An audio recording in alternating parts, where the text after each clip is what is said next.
Uniform civil code సమాన పౌర స్మృతి అంటే మతంతో సంబంధం లేకుండా అందరికీ ఒకే విధమైన పౌర చట్టాలు అమలు చేయడం. ఇవి ప్రధానంగా వివాహం, విడాకులు, వారసత్వం, దత్తత, ఆస్తి పంపకం వంటి అంశాలకు సంబంధించినవి.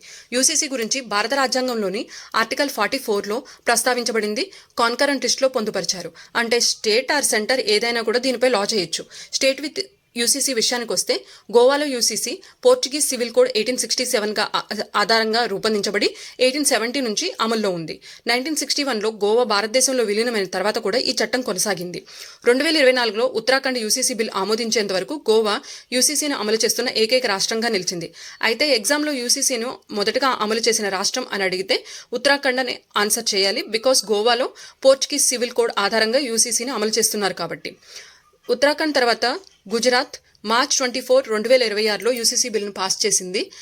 రీసెంట్గా అస్సాం మే 27న యూసీసీ బిల్లును పాస్ చేసి థర్డ్ రాష్ట్రంగా నిలిచింది. దీని ద్వారా వివాహం ఆరు విడాకులను 60 రోజుల్లోపు తప్పనిసరిగా నమోదు చేయాలి. సహజీవనం 1 నెలలోపు తప్పనిసరిగా నమోదు చేయాలి. సహజీవనం ద్వారా జన్మించిన పిల్లలు పూర్తిగా చట్టబద్ధమైన వారుగా పరిగణించబడతారు. వారికి ఆస్తి హక్కు కూడా ఉంటుంది. బహుభార్యత్వంను నిషేధిస్తారు మరియు 7 సంవత్సరాల వరకు జైలు శిక్ష విధిస్తారు. అస్సాంలో ఎస్టీలను మినహాయింపు ఉంటుంది.